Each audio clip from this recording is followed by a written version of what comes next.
دل کے مریضوں کے لیے وائٹ میٹ بہتر ہوتا ہے، اور وائٹ میٹ میں مچھلی اور مرغا شامل ہے۔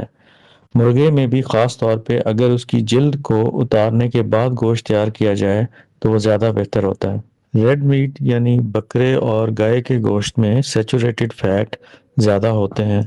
جو جسم میں جانے کے بعد بیڈ کولیسٹرول یعنی ایل ڈی ایل لیول میں اضافے کا باعث بنتے ہیں،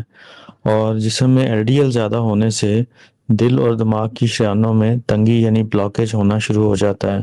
جو ہارٹ اٹیک اور فالج کا سبب بن سکتا ہے۔ پروسیسڈ میٹ، چاہے وہ وائٹ میٹ ہو یا ریڈ میٹ ہو، وہ صحت کے لیے خطرناک ہوتا ہے،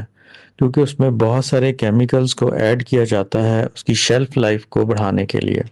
اس لیے اس سے پرہیز کرنا چاہیے۔ لیکن ایسا بالکل نہیں ہے کہ دل کے امراض میں مبتلا لوگ ریڈ میٹ استعمال ہی نہیں کر سکتے۔ یہ ڈیپینڈ کرتا ہے مریض کی بیماری کی شدت اور اس کے علاج پہ، اور اس کے علاوہ وہ کس مقدار میں ایک ہفتے میں ریڈ میٹ استعمال کرتے ہیں، ان کا کوکنگ میتھڈ کیا ہے، اس کے علاوہ وہ لین میٹ کا یوز کرتے ہیں یا نہیں۔ اگر کسی پیشنٹ میں دل کی بیماری کی علامات دوائیوں کے ساتھ بھی کنٹرول نہیں ہے اور ان کو ڈیلی روٹین لائف گزارنے میں مشکل ہو رہی ہے، یا ان کا ایل ڈی ایل لیول دوائیوں کے ساتھ بھی کنٹرولڈ نہیں ہے، تو ایسے سب لوگوں کو وائٹ میٹ ہی استعمال کرنا چاہیے اور ریڈ میٹ سے اوائڈ کرنا چاہیے۔ جہاں تک مقدار کی بات ہے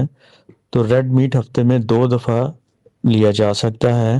لیکن ہر دفعہ جب آپ لیں وہ 100 گرام سے زیادہ نہیں ہونا چاہیے،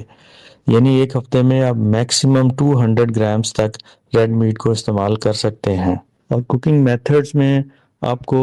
بوائلنگ، بیکنگ اور گرل کو یوز کرنا چاہیے، فرائنگ کو اوائڈ کرنا چاہیے۔ لین میٹ سے مراد ہے کہ گوشت کے اوپر نظر آنے والی تمام چربی کو آپ اتار دیں، اور جب آپ اس کو پکائیں تو جو نظر آنے والی چربی یا فیٹ ہمیں سالن کے اوپر نظر آئے اس کو بھی اتار دیا جائے۔